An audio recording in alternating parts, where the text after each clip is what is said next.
Good afternoon. I think it's 3 o'clock, so I think we're ready to start. Are we? Yeah. Okay. So welcome to the Regulatory Committee. My name's Councillor Rock, and I'm chairing this committee this afternoon. Alongside members of the committee, we have Olivia Quinn, Democratic Services Officer, and joining us, other officers are Henry Biddington and Samson Wankasek, Governance and Community Safety Officer, and Henry Biddington is Environmental Health and Licensing Manager. Committee members, when invited to address the meeting, please ensure your microphone is switched on so you can be picked up via the audio feed, and when you've finished addressing the meeting, please turn off your microphone. Please ensure you've switched off or set to silent any other devices. This meeting is being broadcast live, and members of the public not in attendance today are able to view the proceedings. So let's move on to the agenda. Olivia, do we have any apologies, please? Chair, we have apologies from Councillors Hatch, Mills and Morley-Huggins. Thank you. And I think Councillor Harding indicated he's got a time stop at the end of the meeting. If we haven't done it by then, he will be slipping away. Hopefully we will have done. Do any committee members have any interests to declare that relate to the agenda? No? Okay, thank you. Minutes of the meeting. Are there any points that members wish to raise in respect of the previous minutes? So we have some minutes to approve, I think, which are the minutes of the meeting held on 19th of September. Anybody wish to raise any points for those? So can we agree the minutes of the meeting of 19th of September? Thank you very much. And do we also have the minutes of the licensing panel of 4th of September. Does anybody wish to raise any points from that panel? No? Thank you very much. So do we need to agree those? Can we agree those? Agreed. Thank you very much. Public participation. Do we have any public participation? No, Chair. Thank you. Councillor questions. Have we received any questions? No, Chair. Thank you. We're whizzing along here. I've received a request to adjust the running order for items 7, 8 and 9 for the convenience and assistance of officers. And I'm proposing that we now do the Gambling Act and the Environmental Health and Licensing update in advance of the Public Space Protection Order. So if we could move straight on then to the Gambling Act. And Henry, if you'd like to take us through that, please.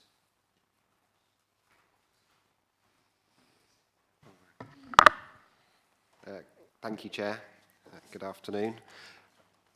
For those that don't know me, so I'm Henry Biddington, Environmental Health and Licensing Manager, recently joined Stratford District Council. So I will be presenting this report in relation to the Gambling Act Statement of Principle for the period of January 25 to January 28. So as the report states, we are under a legal duty under the Gambling Act as an authority to have a gambling policy which needs to be reviewed, and that review needs to be occurred by the end of January 25 when our current policy runs out. So the Gambling Act from 2005 places responsibility for the local authority to issue gambling permits around casinos, betting shops, bingo halls, amusement arcades and gaming machines and society lotteries. So we have reviewed the gambling policy, and the original policy is attached, which expires on the 30th of January 25 as Appendix 1. The review has been undertaken working with colleagues across Warwickshire in other districts and boroughs to ensure that we have a consistent approach across district and boroughs in relation to gambling policy. And there also was a 7-week consultation which took place between the 30th of July and 20th of September on the proposed new policy. We have attached the proposed policy. Sorry, during the consultation we had one response from the Betting and Gaming Council, which is Appendix 3.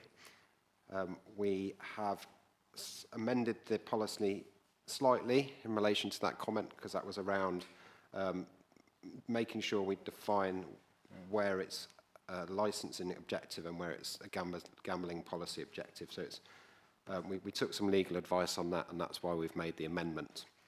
And those amendments can be found, apologies, in paragraphs 5.4 and paragraph 7.4. So an appendix,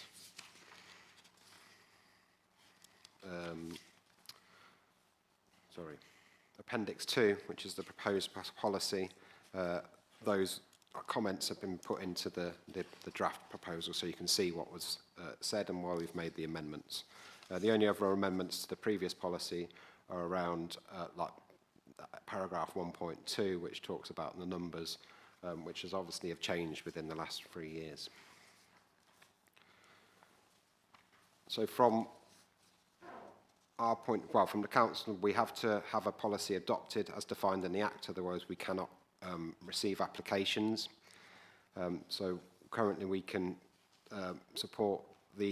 members can support the proposed policy, and we can enact it from 25 to 28, or amend the policy based on responses received during the consultation period. And that's the report, Chair. Thank you very much indeed. Does anybody have any comments to make? Councillor. Just a question. When you said you've had to consult with other local authorities, I presume that's to make sure you're all in step and nobody's out of step. Does that mean, therefore, that the terms of the statement is common to those other authorities, or is this document in any way unique to Stratford? There are certain things that are unique, which talks about the background, but overall, Warwick have got the same document as us, so their policy and statement of principles is the same as ours, inconsistency, and I think there was some minor alterations through the consultation from Coventry, but so essentially they are essentially the same policy statement, but again to have consistency across different local authorities. Clearly the purpose of the question was to find out if members around the table had alternate suggestions to make, whether they would then put us out of step with other authorities. So I take it that the object of the exercise really is not to amend this unless absolutely necessary, because we need consistency. It's a question I was going to ask myself. So, yeah, I also know on 1.2, this is going to be a period to 2028. No sooner had we written these statistics about how many people are in the district, it will be out of date. So it's the only thing I would comment is just that. I mean, it's obviously it is a statement. It's true at the time we published this, but you know, next month it won't be true. I presume we're in the habit of doing this when we publish these. It's a cosmetic statement, but I don't know whether we should put approximately or something like that in it, but presumably it doesn't affect its validity in any way, because it can only be a snapshot. I guess in answer to that, that is fairly standard for policy, and I think with really the policy publication date would be 2025, so that's when it would be relevant. It will change, obviously, as you say, but ultimately the date for the publication will be 2025. So I think we're comfortable with what it says, if that's okay, Chair. Councillor Shenton. Thanks, Chair. Just on that point, I mean, I've looked at these. It seems to be consistent with the previous statement. The previous statement said 121,000 residents. This one says 138,000 residents. It seems to be consistent, doesn't it? Okay. Thank you, Chair. In the Appendix 3, I'm particularly concerned about problems that come along with gambling. Where it's got problem gambling, that paragraph, those paragraphs there, that's reflected in the document which has just been pulled together. I mean, there are,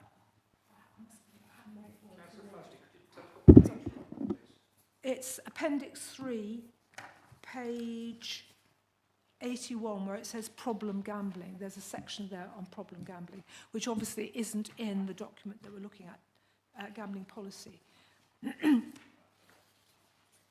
Is it reflected in policy to make sure that problem gambling is squeezed out of the system as far as possible and vulnerable people are protected? The policy needs to reflect what the objectives of the 2005 Act are.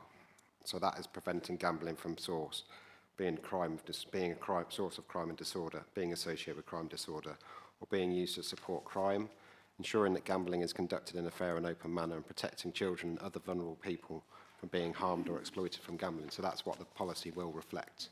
Yeah.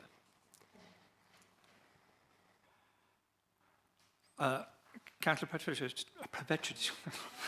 Yes, thank you, yes. Thank you, Letty. Chair. Just echoing what Councillor Fradley was saying in terms of some of the restrictions around advertising and sponsorship, which in the Appendix 3 relate to online advertising. I was just wondering if there's anything that we have had or that any of the policies in other councils have regarding restrictions of advertising on any of the council assets, if we do even have that, like bus shelters. I don't know if we have any advertising spaces where we could potentially, or where gambling activities could be advertised. I'm not sure it's covered in the gambling policy as such, because I think this is more about how we license premises or how we provide licenses. So I'm not sure it's relevant to the policy as such, but I think that is something we can consider as part of our assets and things like that. You know, so yeah. Does that make sense? Thank you. Yeah, I think that you're making. I think Councillor I was Fradley's gonna got a hand say up, but I think you're making a fair point, which is outside what we're adopting here. Yeah, But I think you're saying it's something that the council, the cabinet might want to consider in another place as to what our attitude with our own things that we control corporately ourselves. How should we, if we had a request, for instance, in our own publication to advertise matters related to gambling, what should we do about that? Yep. So that's something we might want to consider. I see Councillor Fradley's got a hand up. Thank you, Chair. I mean, just with this conversation we're having, which comes outside the document we're looking at, could we actually have some training on gambling? I mean, it's an area I've had a lot of training on taxes and sort of other aspects of licensing, and I think that having some more training on gambling issues would be very, very useful. Okay, thank you very much. Well, I would suggest we move to adopt the recommendation which is adopting this policy. And I think a couple of useful comments have been raised, which I'm going to suggest we note, perhaps send a message to the Cabinet that we might ask them to think about our position should we be at some point in the future asked to advertise or promote any gambling related activities in our own publications. What would their position be? So there's a question to be asked there. And in forthcoming training, could we include gambling related activities within that. So a couple of extra points there. Would everybody be content with that proposal? All those in favour, please? Oh, sorry. I need to ask for a proposer for that. Yeah. So we've got Councillor Harvey and Councillor Grocott. Thank you. Yeah. Right. So I think we now move on to the environmental health and licensing update. Thank you, Chair. Sorry, it's you again, it's Henry. me again. Apologies for that. I'm going to get bored of my voice today. So this report has been submitted, updates on the current activities from the Environmental Health and Licensing team from the period of the 6th of September to the 15th of November 24. So from a background, that's the activities that we'll be looking at. So I'll quickly run through some of the highlights, but you can read the report. So food safety-wise, we've submitted returns to the FSA. We are slightly behind on our proactive statutory food inspections, but work has been put in place to recover that. We have had a number of high volume work cases that have come in, including dealing with a large Bulgarian meat importer, which was identified that the pork was at risk, as it was at risk from African swine fever and shouldn't have been imported into the country. So we had to deal with that with our colleagues from Warwickshire Council and Trading Standards in seizing the product and ensuring it was disposed of in a sufficient manner. We've had a number of voluntary enforcement action against premises, and we also have one of our environmental health officers is carrying out some internal health and safety work for us. I think, and I didn't include in the report, and apologies, because it was something that was requested by the committee last month, was around food hygiene ratings and distributions of ratings. So I have got that, and I'll make sure that's included in future reports. So for information, our premises that are rated 5 and above, which is very good, is 83.7%. Our premises that are rated 4 and above, which is good, is 95.3%. And our premises that are rated 3 and above is 98.8%, which is actually it's very good looking at it from a national average. So I think the national average for premises rated 5 and above is 67%, so we're 83%. So actually we're doing pretty well with our food premises, and that's a lot through the good work of our food and safety team, who the officers go out and offer advice to and make sure that premises do get up to scratch and get their revisits. And to be fair to the food business operators across the district, who are proud of their 5 scores and want to have the best score they can and actually do care about food and hygiene. I'll just briefly move on to health and safety. So we've currently been investigating an accident of a small child who was injured, luckily not majorly, when hit by a buggy at a local visitor attraction. Our safety advisory group have had meetings with event organisers around Christmas lights and Christmas market. The safety advisory group has looked at its terms of reference. So for those that don't know, the safety advisory group offers event advice and is a multi-partnership group made up of police, fire, ambulance services, Warwickshire highways, and we offer event safety to make sure that the events are safe and public attending them are kept safe. Again, we had another detailed accident investigation involving a serious accident at a country show, where we've offered advice to the show organisers. We've been working with HS2, or working on HS2, on how they're going to ensure their noise is kept to a minimal. That's an interesting one. We have been taking enforcement action around noise with serving of a Section 80 on a domestic property. We had an interesting case with a burglar alarm, which was going off and causing a nuisance, where the officer actually managed to contact the owners in America and managed to get them turned off without having to take formal action. So saved ourselves a lot of time, saved the court some time, and saved the occupants some money as well, because it would have cost them more if we'd had to go to court. So that overall is the environmental health side of things. It's been a busy period of time for the officers. In regards to licensing, so taxis, we've seen a number of warning letters go out. We've had, as you can see from the minutes of the licensing panels, we've had 2 drivers who were reported, one for various offences. One driver received a 28-day suspension, and one had their licence revoked. And again, that's been put out into a press release, so that's all out there. So that's some really good work from our licensing officers to make sure that our drivers are safe and they remain safe, so they can drive safely, drive the public safely, and keep the public safe.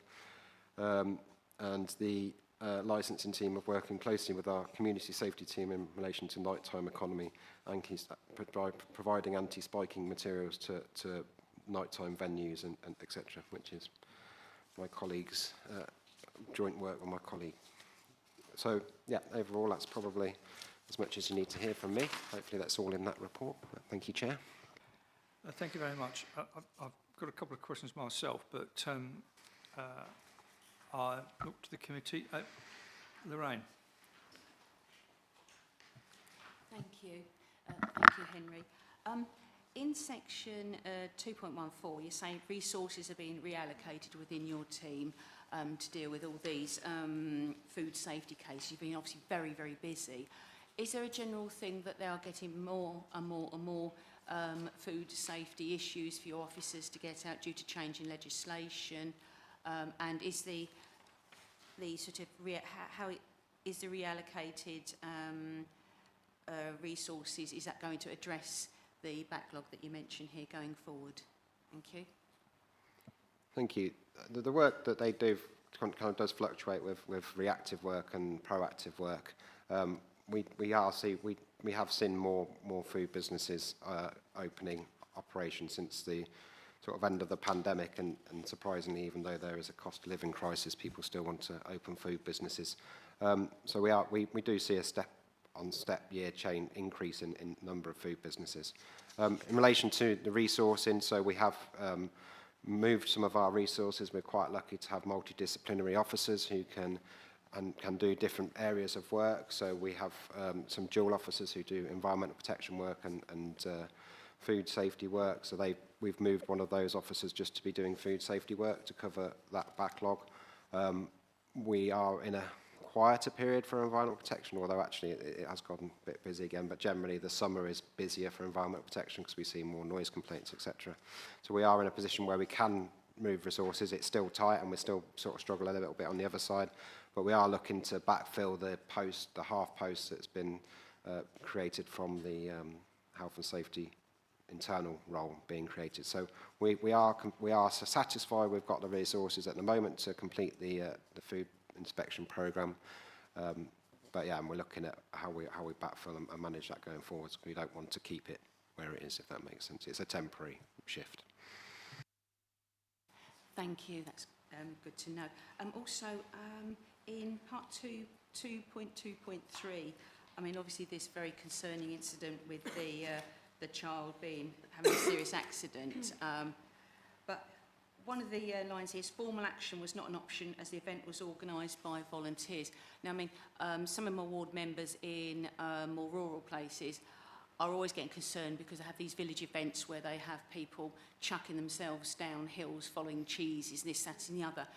You know, and how do we assure, I mean, this is obviously one thing that we got involved with after the case. How do we manage, or how does your department manage that? Thank you. So we have the Safety Advisory Group, which can offer events advice. We are working, we're producing some new event management template event management plans for all events, small or big, to use. We have event management guidance on our website. To say the incident that occurred wasn't related to a work activity, and the event organisers are volunteers, which is why we didn't take the action. But had it been related to a work activity, then that may have been a different stance. So it's not a simple case of saying we can't take action against volunteers, but in this case that's what the outcome was. But we would work with any event organiser, big or small, to try and ensure that their event is safe, and we will be updating our website with further information sort of as we produce it over the new year, to help local community events to manage their events safely. They do have a duty to ensure that events are kept safe. The people at those events are safe, and it can seem a bit like a lot of red tape and a lot of work for small events or community events to do, but it's important that those processes are done properly to make sure incidents like this don't happen. So just to short then, if any of our residents come to us with some sort of strange, like a fire dancing event or something, best for us to, us as people, to refer them straight to yourselves, just to make sure that it's not too eventful. Yes, I mean, even if it's not a strange event and it's a community event and they want some advice, send them our way, but yeah, that's all good. I've got Ian, but just to pick up on that point then. So somebody comes along, I happen to know about the particular event, but so presumably one doesn't want to burden small community events with excessive bureaucracy, but there is a point when presumably temporary event notices come into play, and one would expect there to be some sort of risk management process that's gone through by either formally or informally, depending on the scale of the event or the nature of that event. Fire dancing, I think you mentioned. Is there some trigger that you can apply to advise people to look at the notices that are on the website?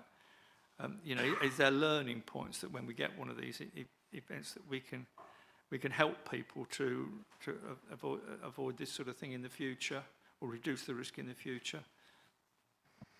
Yes, so temporary event notices do indeed need to follow the 4 licensing objectives, one of which is public safety. So there would be consideration around that when we issue temporary event notices. We have developed a triage process, or we are developing a triage process for events when they apply to us, or they apply on land to events, particularly on our land, on where we feel they sit within a risk matrix, and then we can point them into the appropriate direction. But the idea that it can be burdensome for event organisers. That's why we're providing template event management plans, so it actually takes away the burden. It kind of sets it out for them, and it's quite straightforward on what they need to do. So it's actually giving them all the assistance rather than giving them more red tape to get through, if that makes sense. Thank you. Ian, then I'll come. I've got the list, yeah. Thanks, Chair. Just to reassure the public a little bit about African swine flu, as it's in this document in 2.15 and 2.16. Did any of the food, first of all, did any of the food products make it into the food chain as such? And secondly, I know the answer to this, but could you give some reassurance about African swine flu and human consumption? Yeah, so the reason why the product was technically deemed illegal was because it hadn't been heat treated, and it came from a high-risk African swine flu area, fever area. Now, the concern and the issue, the import restriction was imposed by DEFRA, which is a Department for Environment and Farming and Rural Affairs, and it's more about the spread to British pork, so British farming, so agriculture. So actually, that's why the product has been deemed illegal and shouldn't be imported. So it's not necessarily a food safety issue, and there's not a risk of it transmitting into the human population from these types of food products. So it's slightly odd. It's not quite a food safety issue, but there is a risk of it getting into our agriculture and livestock, which is why the meat was deemed to be illegal. So actually, the risk for human consumption is minimal.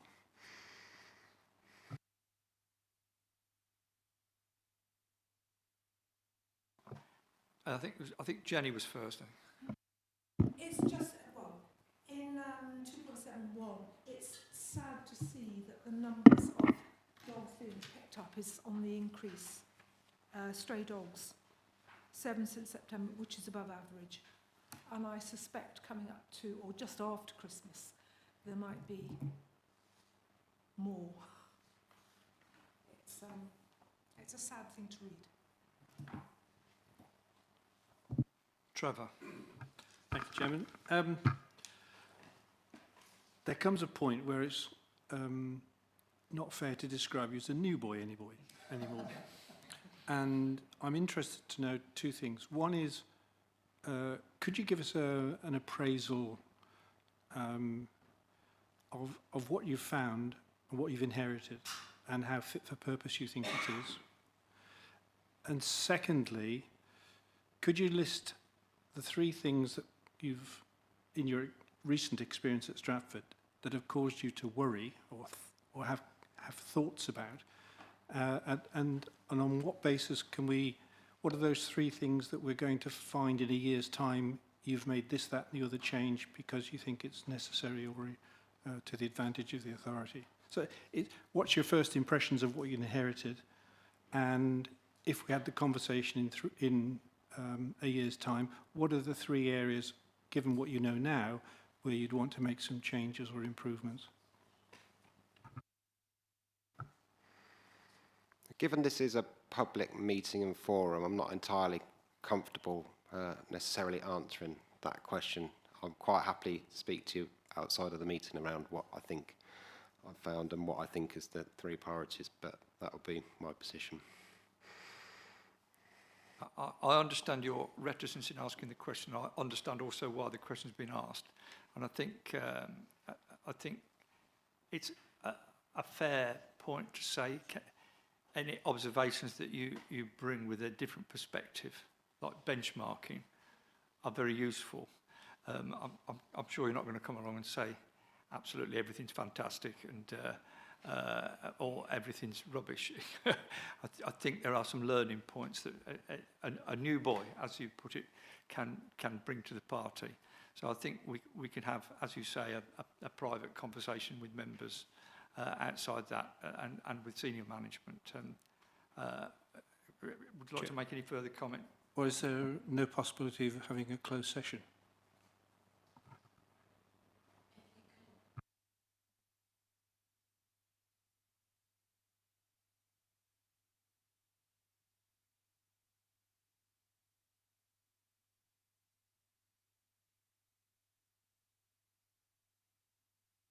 It comes back to another question.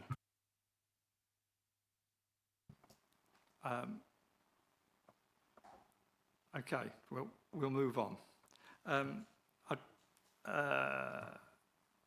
You wanted to ask another question, I think.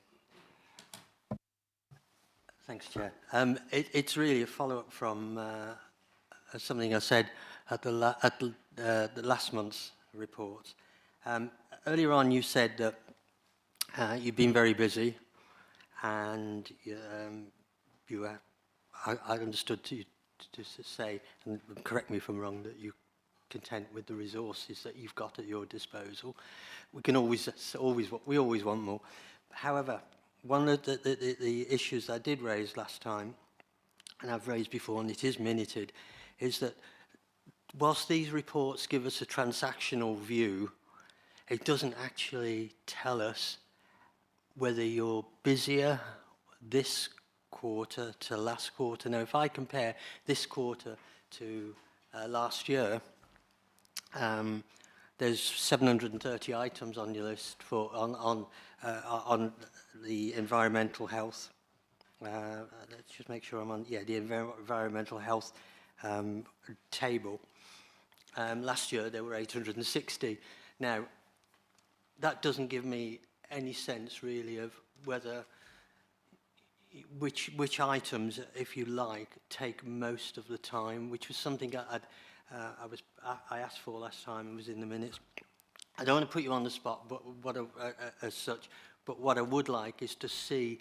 I don't want chapter and verse. I just want to see almost the top 3 items that take up your time? Because at the moment, what we can't see from this is whether that's good, bad, or not. You know, and I'm sorry to drop that one on you, but No, that's a fair point, Councillor, and I recognise that you've raised that at the last meeting, and we are working on how we report that in a better way, and I don't think it was quite ready to come to this committee, so apologies that it wasn't. But we are looking at how we record time and how we report how long things take, because yes, you're right, a list of jobs and a number doesn't really tell you what we do. It just tells us that how many complaints or how many jobs we've come in. You know, for instance, the dealing with the African swine flu job probably took 2 officers, 30 hours of work, but you won't know that from, that's one complaint, but that's actually taken up an awful lot of time. So I appreciate what you're saying, and I completely understand that, and we are working on a better way of reporting that for you. So apologies it hasn't been ready for this committee meeting, but we'll hopefully work towards having that ready for you at the next one. Certainly no apologies are necessary. It's just I would like to see something like that, because I think it will give us, as a regulatory committee, a bit more of a view of exactly what the workload is. Rather, I know, planning can take up one or two of your officers, especially as well. So thank you anyway. I'll look forward to it next time. I think to say we're contented with the resources we've got would never be quite correct. So there is always work that we would like to do more to ensure that the safety of the public is kept. But there is work which is statutory and work which we would like to do and to ensure public safety is better maintained. So I'll leave it at that. Okay, thanks very much. So if I can just pick up a couple of points of things that have been said, and perhaps at the end of this meeting, after we finish the meeting, we can have a bit of an informal chat with some of these points, which we can go into later. But one of the things, the conversations I've had with senior officers, some of the conversations we have would be more useful to other councillors outside of this meeting. And for instance, you've mentioned about the scores on the doors, the food safety things, where it would seem this district is doing quite well, and the use of information sheets. And that could also apply to the fact that we're working on a template for events, and possibly, and the next meeting is some way away. So some of the information that we've got on it, and I don't think the whole report, but some of these bullet points could go into an information sheet that says we're doing very well on scores on the doors. We're working on a system to help people with avoiding risk and in a hopefully a non-bureaucratic way. And there's possibly other things that are in here to spread it more widely across all councillors to know what's going on, because clearly valuable work is being done by the service. So I think that's quite useful, and we've had some discussions with the management team about that work in progress, I think. And the other point that's been made is, you're saying 2.1.2, increase in reactive work. I'm sure this ebbs and flows, but I think what this committee is very interested in is monitoring that balance.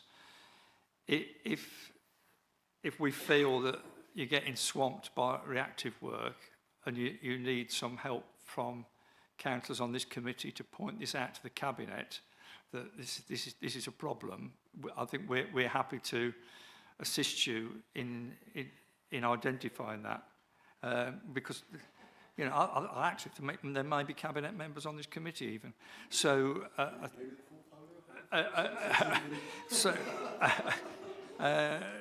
so I think we're interested in supporting the service as much as we can, and both yourself and your predecessor, we've been very impressed by the work of the service and the reports we've had. So having said that, I think if we could note that, well, perhaps note the report with a recommendation that some of these things can be put into information sheets, would we be happy with that? So is anybody prepared to propose that? Sorry? We don't need a proposer and a second. I'm advised by... Okay, thank you very much indeed. So with that, I think we can allow you to move on to vacate the chair so that Sam can take over. And thank you very much indeed for your team's work and your own. So we're now going to flip back to the earlier papers. Over to you, Sam. Brilliant. Thank you, Chair. And good afternoon, councillors. So just by way of introduction, my name's Sam Slamensek, so I'm the Community Safety Manager here at Stratford District Council. So I'm just going to provide a brief summary of this report and the appendixes 1 through to 2. So effectively, this report sets out a proposal to introduce a public space protection order, which throughout the report is referred to as a PSPO, which is going to be covering Stratford-upon-Avon as the town, and the public space protection order would last for a period of 3 years. So just in terms of a bit of background context and information around it, so really over the last 3 years or so, both Stratford-upon-Avon District Council but also Warwickshire Police have received an increasing number of reports primarily around antisocial behaviour but also around criminality within Stratford Town Centre specifically and some of the areas surrounding it. But specifically around offences in public places and antisocial behaviour in public places where alcohol is a key driving factor in the antisocial behaviour that then occurs.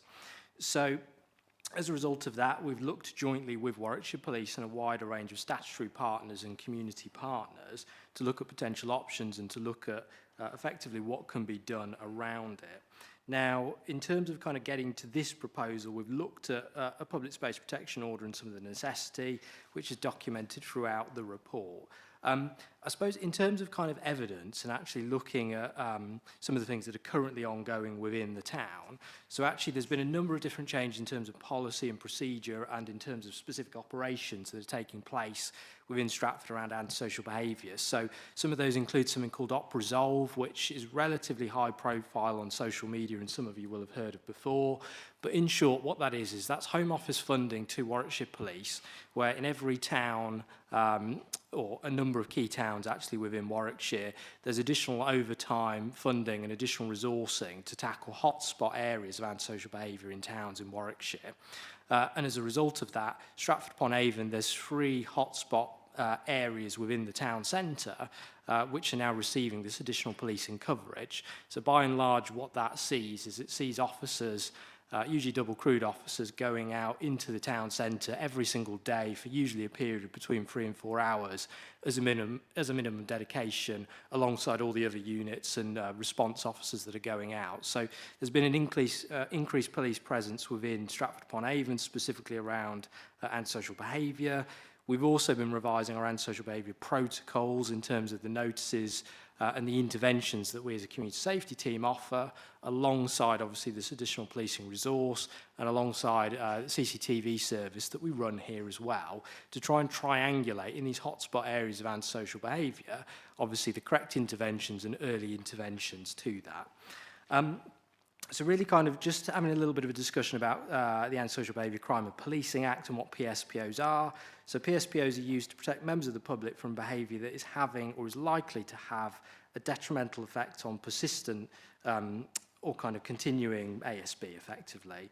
So councils can make PSPOs to prohibit certain activities or require certain things to basically be done.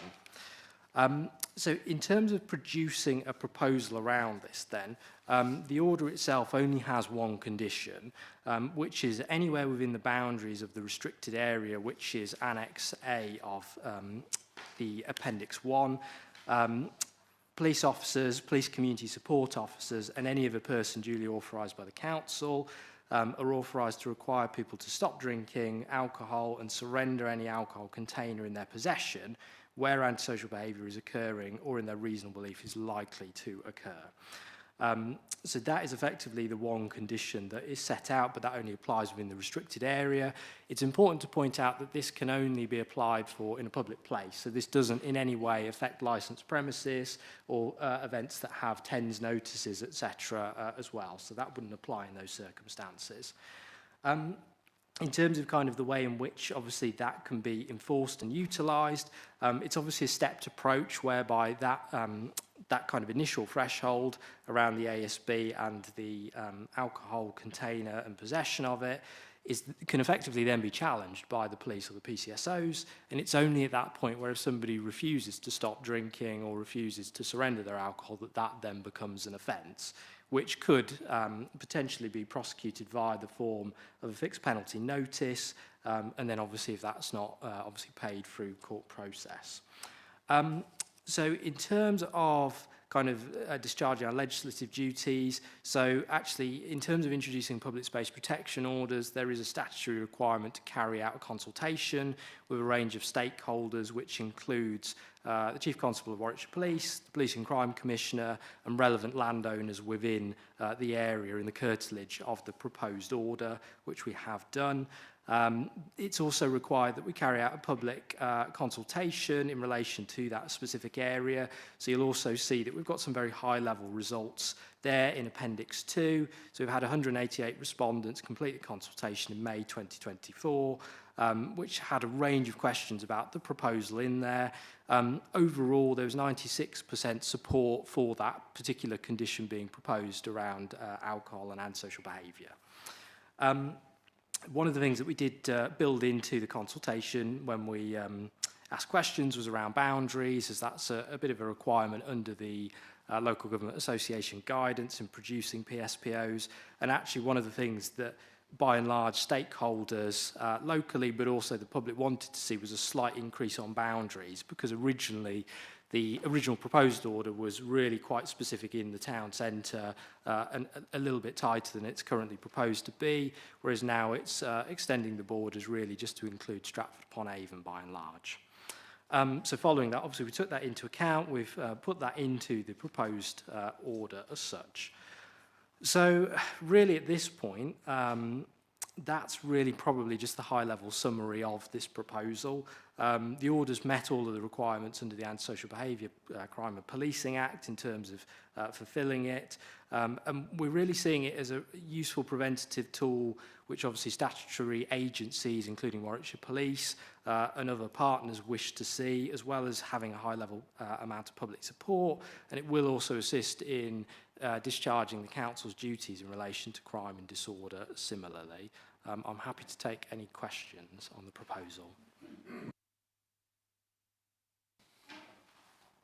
Thank you very much. I'm very, very pleased to see this coming forward. It's been wanted for quite a long time, and it's great to see that it's here now.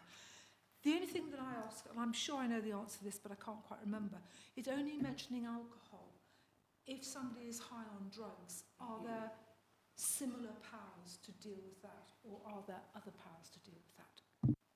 Yeah, thank you, Councillor. That's a really, really good question. And actually, that was something that was mentioned in the public consultation. There was a specific question around are there other conditions or behaviours that you wish to see sort of challenged effectively. Now, when it comes to things like psychoactive substances and drugs, controlled drugs under the Misuse of Drugs Act, there are a range of powers and sanctions available around it. So effectively, that's a criminal offence to possess or obviously supply those controlled drugs. You might also be aware as well that the Psychoactive Substances Act also puts restrictions on certain psychoactive substances. And more recently, nitrous oxide, which is those silver canisters that you see lying around, that's now become a Class C drug. So there is a specific offence now around possessing that specifically. Now, in terms of that, that's an offence. So effectively, the police have a range of powers in relation to those offences, whereby effectively, sometimes depending on the amount that's found and the classification of it, they can effectively seize those drugs. The person can be issued with a warning, a fixed penalty notice, and or charged based on the amount, the quantity, and obviously the classification. So really when we look at the types of, let's just say, sanctions that could be imposed by a public space protection order, like you can see what we've done with alcohol, we've added a power to ask somebody to stop drinking, which we couldn't necessarily do with obviously drugs. And similarly, there are powers to seize. So I think in terms of the conversations with statutory partners and the police, they didn't necessarily see that us allowing that power would really give them anything in addition to what they already have, if that answers your question. Trevor. Two questions. One is this unique? Is this the first one in the district? Is number one question. Number two question, my nearest market town is Shipston. We have antisocial behaviour in Shipston. Could there not be a second order which applied in similar terms to the whole of the district? Why not, so to speak? What's so special about Stratford? Yeah, two good questions. Thank you, Councillor. I'll take each in turn. So in terms of your first question, actually, sorry, could you just remind me of your first question, actually, because I've just noticed my handwriting's not very neat. Yes. Oh, is it unique? So it's not unique in terms of introducing a public space protection order for the district. Now, there's actually a range of different PSPOs that have previously been put in place. So we have actually previously had alcohol-related ASB public space protection orders, but they were called DPPOs. So it was under a different form of legislation, which has now been amended into this, but subsequently was very, very similar in terms of the conditions and effectively the kind of enforcement options. So we've previously had those. You might notice that there is actually a time limit effectively to how long these run for. So this lasts for 3 years, hence the old ones lapsed because once again they had a time period. There have also been other public space protection orders. So the environmental health team have also had dog control orders, dog fouling orders as well. So that's what gives them the power to effectively fine individuals where obviously a dog is defecating in a public place. So that's the legislation that's been used for that. We have also had a public space protection order in a village called Earlswood up in Stratford-on-Avon district, which related to alcohol consumption and ASB, car cruising and psychoactive substances, and that was back in 2020 that we subsequently had those orders. So it's not unique to Stratford district, and it's not unique to our surrounding districts who have very similar orders in place as well. The wording of this particular order is actually taken from other local authorities with a barrister that that helped us in putting this together. So very much the legal basis is one that's well established.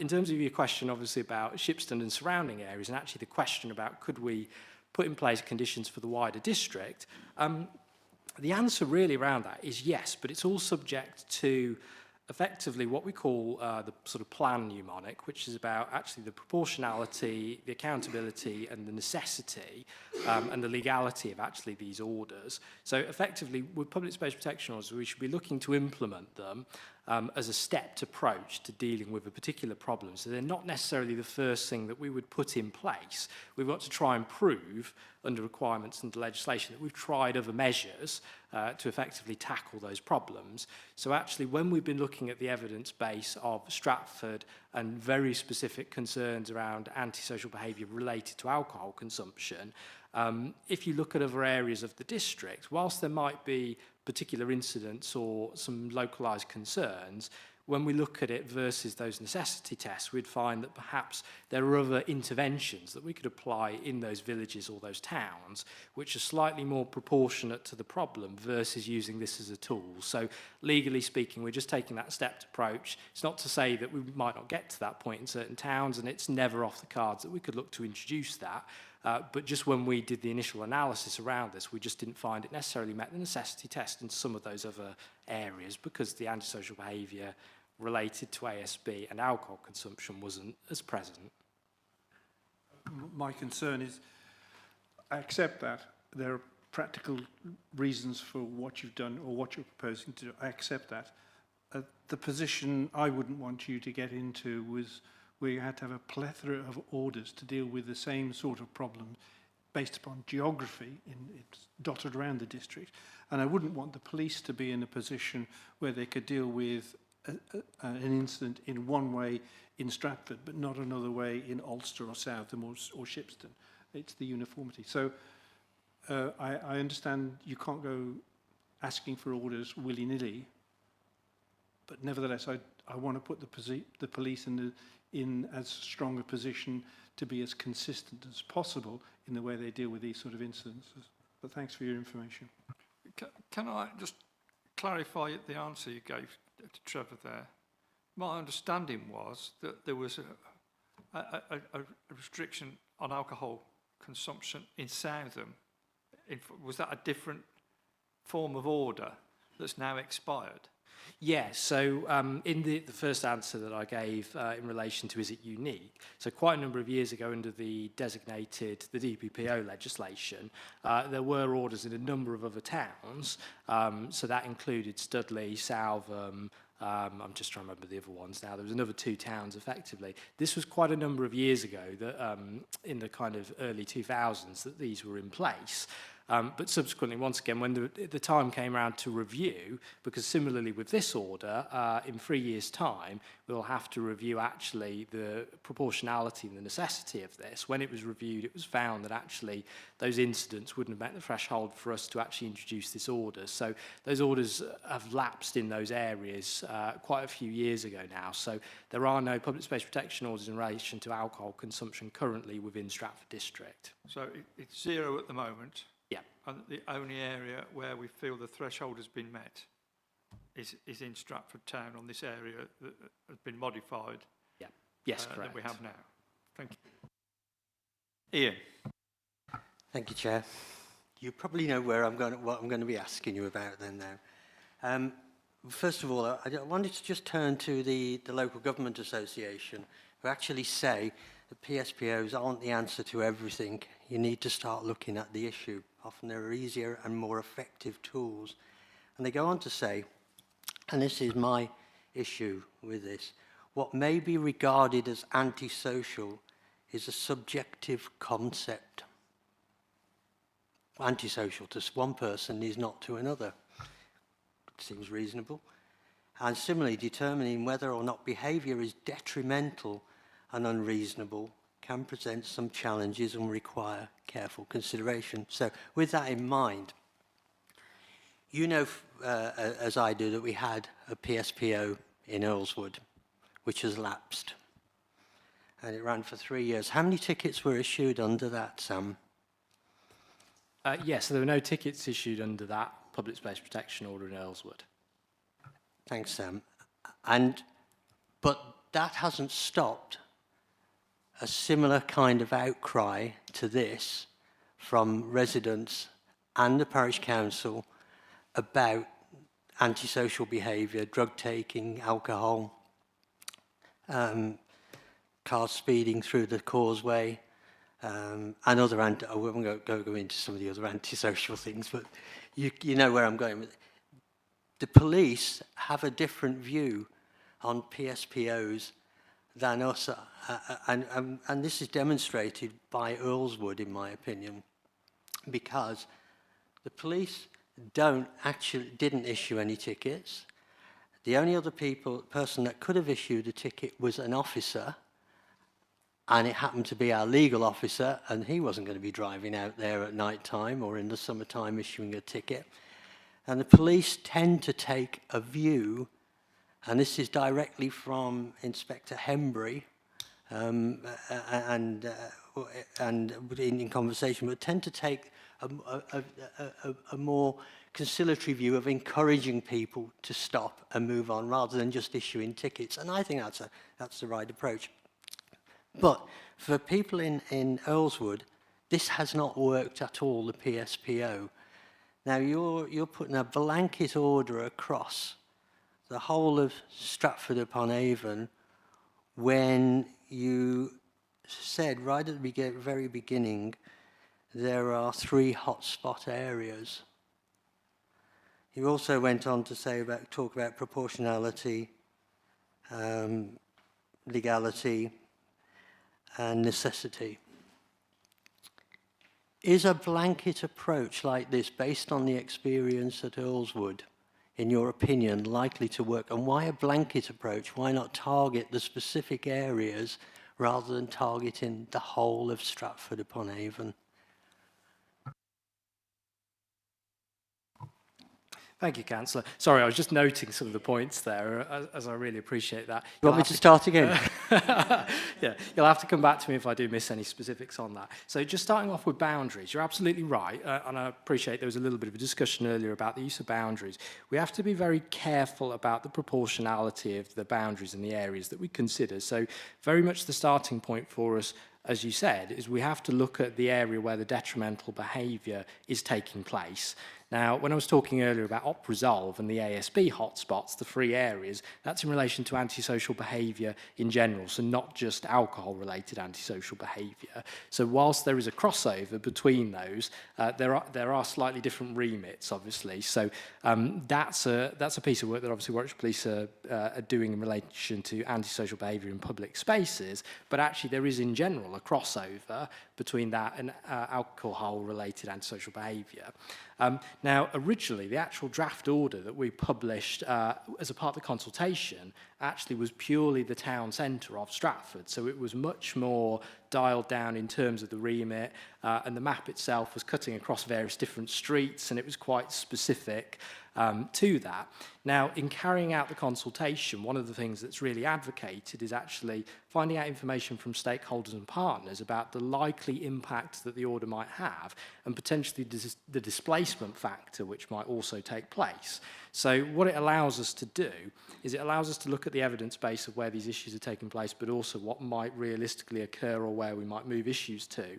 So in considering that and looking at the evidence and also looking at the partner feedback, so most of the statutory partners that we consulted with said that they would welcome an increase from that town centre to an increased boundary onto the borders of Stratford as a town. So we had increased partner and stakeholder want and desire, but also members of the public also commenting, saying, well, actually, I go into Stratford town, but I also see alcohol-related antisocial behaviour in this part of the town, which is much more near my residential dwelling, but in a park, let's just say, that doesn't get picked up so much. So there was both partner feedback, but also public feedback that wanted us to see a slight increase, albeit by approximately, half a mile or so, to just encapsulate the rest of Stratford. So we felt that that was a proportionate approach given that feedback, but wasn't obviously unproportionate in extending it out to areas where we didn't have evidence of that taking place. I think in terms of your other sort of queries, points really just around obviously the use of public space protection orders, I think we need to be very clear. There is obviously a lot of learning from previous uses of public space protection orders, but also learning from other district and boroughs. And I think one of the critical aspects to this is about the enforceability of it. Now, actually, one of the things that we have subsequently learned and through working with Warwickshire Police is we obviously need a commitment from them that they will utilise that power. Now, if we look at tickets purely and simply as the outcome or the measure, actually, I don't think that's a very successful measure of it being useful because of the fact that actually this is a deterrent. It's also an opportunity for officers to engage with individuals. So actually our end goal here is not about issuing tickets. It's actually about having positive engagements with the police about negative behaviour that's likely to escalate. It gives the police and PCSOs that power and that ability to say, look, are you aware of obviously the fact that this is the case here? Nip it in the bud early. Now, one of the things I think critically we want to do this time round is we want to capture those interactions. So actually for officers going out, we're going to design basically a book where they can write, okay, I've had said interaction with person and actually they've decided to move on or they've taken that on board, and that's led to effectively a de-escalation in what could then result in antisocial behaviour or public disorder. But actually, if we were looking at that purely from a ticket basis, we haven't issued a ticket and therefore that order's not been useful. Because when it comes round to having 3 years of this, and then we say, oh, actually, we've only issued 2 tickets, is that effective? But if we've had 800 interactions with individuals where the officers have gone out, they've quelled a potential ASB incident, actually that's a measure of success in my view. So I think tickets is not just the outcome for this as a PSPO, but also similarly, I think the police have been quite clear that from a resourcing perspective, within the town centre, there's local S&T officers, there's the OpResolve officers, which is additional resource capability, as well as patrol officers who will obviously have this power available to them. I don't know if that covers all of your points, Councillor, and I'm happy to come back. Oh, well, if very briefly, because I've got a big queue, I think you've raised a very interesting point on your experience. Could you keep it brief? I'd agree that the ticketing is not the right outcome. However, at Earlswood, as you know, they didn't record those interactions, and so we have no log whatsoever of those interactions, and we still have an antisocial behaviour issue. Now, we just, as I say, I am not the world's biggest fan of PSPOs on a blanket approach like this. I think you had a number of hotspots. The police already have powers to deal with antisocial behaviour. Section 5 public order, or Section 4 even. They have those powers. So I'm not quite sure why we need to go down the PSPO route when they already have the powers. If somebody is committing an offence, or, you know, they can arrest them if they have to, but more often than not, they will engage and try and move them on. So I'm struggling. I won't ask for another question at this point, but I'll leave it at that. You can see I'm not the biggest fan of this. Lorraine. Thank you, Chair, and thank you, Ian. I think a lot the questions you've raised as well. I mean, I was sort of coming back to part 5.7.1, which is talking about how the crime in ASB impacts the mental well-being and feelings of safety of the local community. And obviously you mentioned that it started off with concerns in the town centre over 3 specific areas, and because of necessities it had to be stretched out. And I mean, now it's covering the whole of Stratford, including sort of a lot of my residential areas. Well, you might know a lot about my residential areas, certain ones where we have an awful lot of queries about ASB, and an awful lot of them tend to sort of really boil down to neighbourhood disputes, really, don't they? From people who might be feeling sort of vulnerable or have their issues. How is this going to be helping in those cases? Because my fear is you've only got a finite resource of officers, and you might end up getting bogged down even more with that sort of thing. So if that's not a silly question.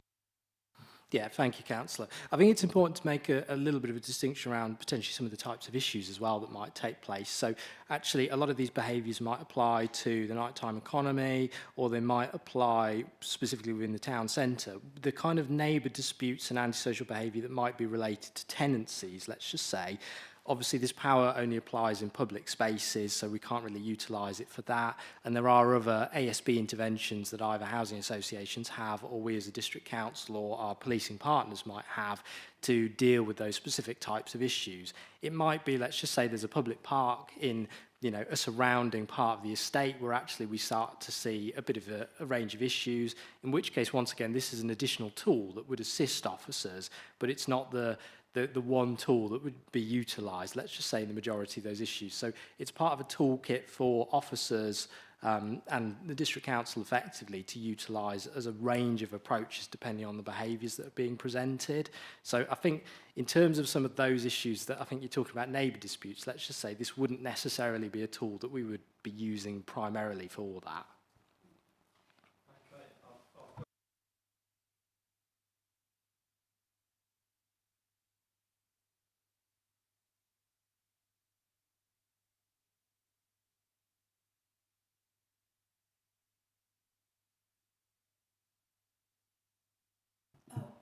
You've answered most of my questions. It's just come and gone much. Shall I move on? Move on. Yeah. Thank you. Yeah, I think the blanket approach is the right one, but we are dealing with a bubble under the wallpaper here. So you squeeze it out in one place and it sort of pops up in another area. So there is a displacement problem.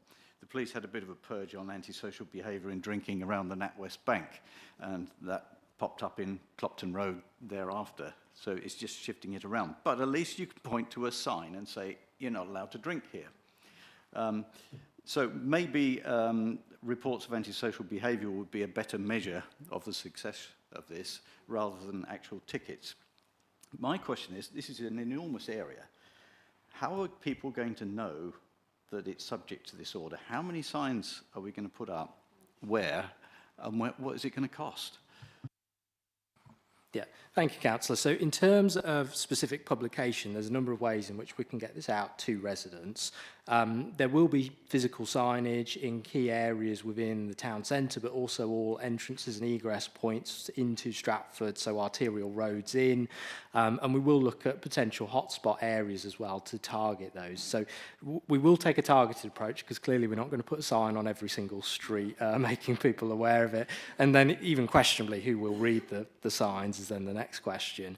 So obviously we'll have a physical presence in terms of signage in those key targeted areas. We will also take an approach around communication, so publicising the facts, social media usage, and briefing partners around it. We'll publish things like the order in local newspapers, just to build the awareness around it. I think just one point of clarity just around the order itself. So this isn't a ban on drinking. So there isn't, anybody can go out in the street and still drink. It's only the associated antisocial behaviour that is then teamed with the possession or consumption of alcohol that then gives the officer the power to challenge that. So actually, what I would say is that the police still have that power to challenge that behaviour and educate people. So they've still got the power to use their discretion. So even if somebody from out of town, let's just say, who's visiting, who doesn't know anything but then starts to cause potentially a bit of a problem, hasn't seen a sign, the police can obviously go up to them and make them aware of the fact that that behaviour is not acceptable and there is a public space protection order and here's what it is. And obviously, if they continue that behaviour, then at that point there will obviously be consequences to that. So I think as a part of that stepped approach, that also helps assisting in the education aspect of it as well. Right, I'm going to come back to Jenny because she's remembered her question. Ian's itching to come back with a response. I had to have some questions of my own when we get to that. Thank you very much. I forgot it because I was so interested in listening to what people were saying and actually... I've also got Letty in the queue. It's very fluid, the issues in Stratford. I mean, they are in certain places, they're addressed in certain places, and they spread out to where people actually live, and then issues pop up there. What I'm particularly interested in is the data that we're going to be collecting from this. And Ian obviously hasn't had that data report in his area. But I think looking at the tickets and the number of engagements and what those engagements and the results of those engagements, because I would have hoped at the end of 3 years we could have seen a positive improvement on the streets for individuals who at the moment are a nuisance to the population and also a danger and nuisance to themselves. And actually through this, those people can be guided on to sort of areas where they can actually address their issues and actually stop them for themselves and for the town. Letty, sorry to keep you waiting. No, that's great. And the thank you debate's really got going here. Yeah. And thank you so much, Sam, for your patience in answering all of our questions. So just in the back of what few people said, in terms of enforcing this then and implications for staff capacity and resource, I noted that you said that in 5.8.1 it says there is no staffing implication resulting from this proposal, but based on some of this engagement that you're planning and also in terms of collecting the data and reporting, surely that will have an impact. So I was just wondering if you have any thoughts on that. Yeah, thank you, Councillor. It's a really good question. I appreciate they were saying there's no staffing implications, which would, I think, given the nature of the proposal, would, rightly ask the question really around it. I think the point being within 5.8.1 is that it's not going to be for our officers to go and enforce it. That's primarily a police-led thing. In terms of the reporting, that will primarily be done by the police. And actually, a lot of the interventions that we apply at the moment through the use of our antisocial behaviour officers, we're already doing work jointly with the police around these issues already. So by and large, we're not seeing that there'll be a really excessive amount of demand coming from the interactions per se. We're just hoping that that will feed into existing forums that exist and discussions that exist. Now, it could be argued that there might be more time spent on this potentially, but we're not seeing that that would be a specific issue at the moment as predicted. So that, I appreciate, you know, we've said there's no staffing implications in relation to it. We have also got additional officer time within our team that we've recently obtained through other bits of funding, which obviously can also assist with this. So actually based on this slight uplift in staffing hours, given that, you know, we can't see any additional staffing implications, if that makes sense. Okay. I've got you on the bottom of my list. Trevor. I was going to bow to Ian's experience, because he has got direct experience of PSPs. But my question is that I'm making the assumption, based on what I've read, that this proposal has the support of the police. So presumably the police have evaluated the use or otherwise of what their past experience has been, and yet they still support the granting of this order. And on that basis, I can't. It may have its limitations, and it may not play the part that you have wanted to see in Earlswood. But so long as the police want it, and there are sound reasons for it, I can't see a reason, despite your reservations, I can't see a good reason not to give them that power, which they may or may not use, but provided they're asking for it, and there are reasonable grounds to provide it, I can't see why we shouldn't do it. Ian, have another go, and then I'm going to say something myself. I'm certainly not saying we shouldn't use it. I'm just saying I am not a fan of the use of it, because the police have other methods and ways of dealing with issues which doesn't involve the use of a PSPO. They already have the powers to deal with it. There isn't, Councillor Harding mentioned about moving, that there's a bubble under a wallpaper, if you like, and we move it around. But there isn't any evidence in here that that actually happens. There is nothing here to say that actually happens. And my other concern, and this is what the last, I promise this will be the last question. I have a whole host of them, but I'll make this one the last one.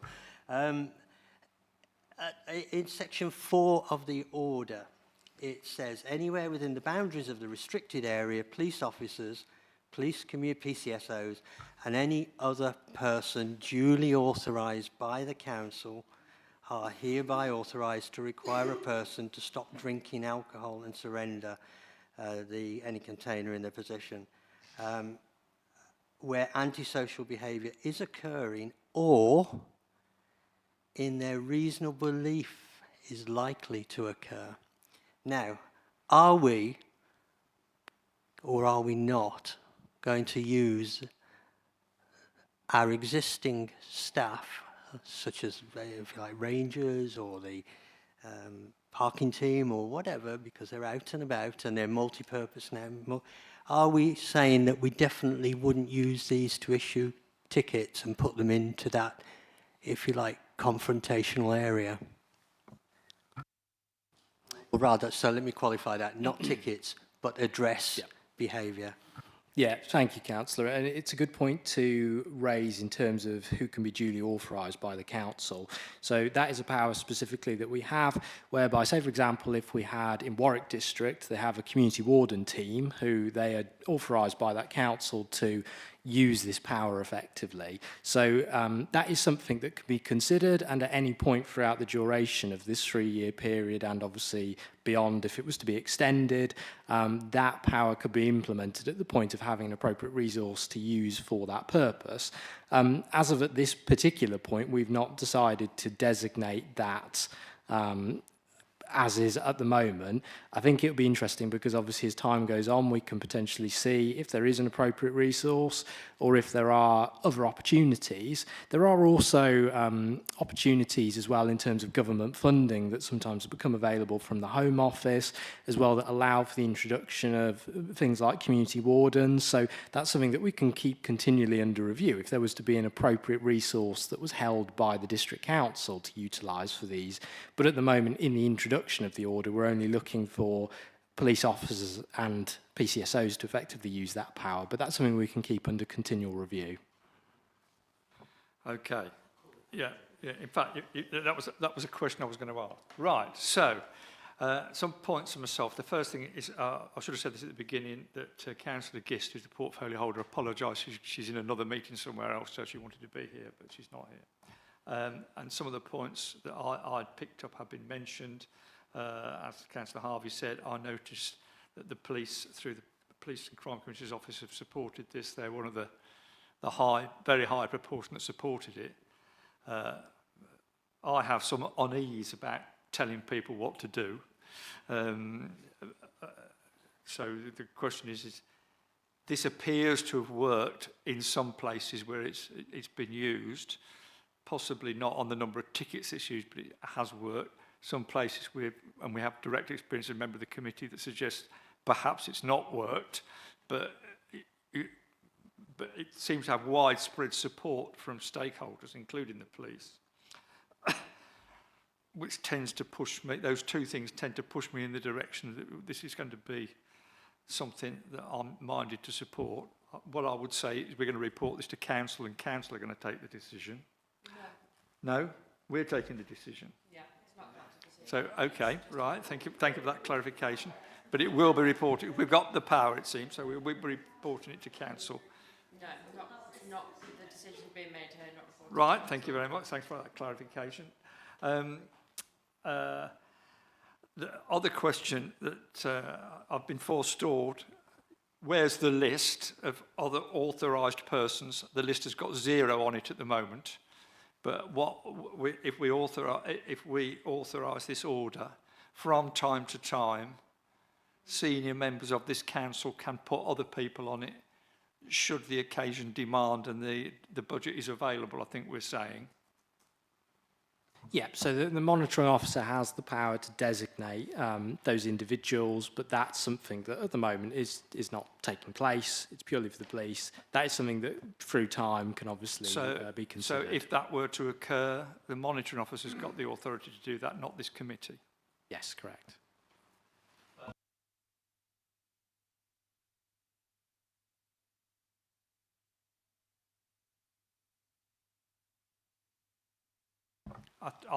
Thank you very much.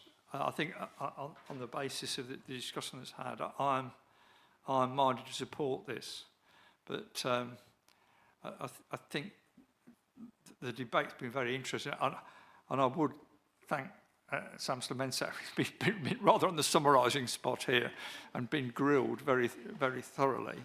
The other thing I would say is this is a 3-year order. If at the end of 3 years we find it's not working and we wanted to adjust it in some way, or other officers needed to be appointed of the other persons duly authorised, you know, there is a bit of flexibility there. Councillor Harvey. It raises the issue for me is how we know what is going on under the operation of this order. Is there an intention that every quarter or 6 months or annually or at some regularity we get some feedback to the regulation committee that you know it's a damp squib in the sense that Councillor Shenton has described it, and it's another damp squib, or it's actually been a success because the evidence is. So can we be assured that there would be some form of regular report back? And I don't really care how frequent that is. I'll leave that as an operational decision. Would you make that as a proposal, Councillor Harvey? Yeah, I think that's quite reasonable. I think that's... Can we do quarterly, bearing in mind we meet 3 times a year?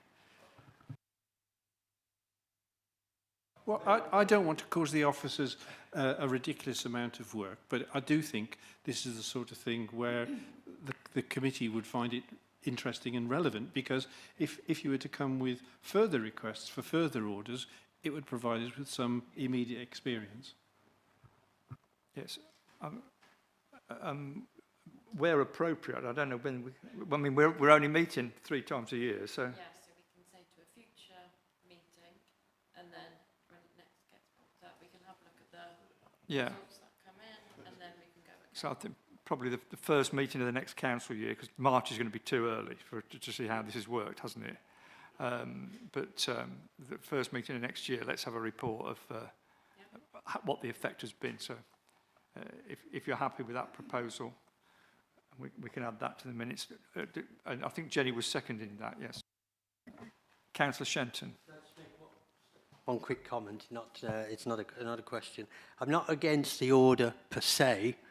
I just think it's a sledgehammer to crack a nut, and you know, and that's my view. I'm not a lover of PSPOs because of the failure in Earlswood, as I've said, but I'm not against this order. I just think it's a sledgehammer to crack a nut, and it feels like the fun police have come out, and even George Orwell didn't manage to do that.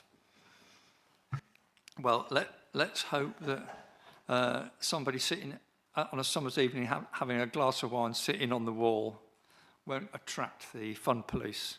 And let's hope it's not a wall, not under the wallpaper. But, okay. So does somebody want to propose that we adopt the Public Spaces Protection Order in line with the recommendation? Roger's proposing it. Do we look for a seconder? David Curtis is seconding it. All those in favour, please show. Against? So just confirm. We've got abstention. Oh, we're doing it wrong. Yes, if you could just confirm that the order... So Do we not need to take a vote? It's going to be made for the duration of 3 years. But we don't need to vote. No, Surely if we... you want on record that you want to abstain. Yes. Well... Yep.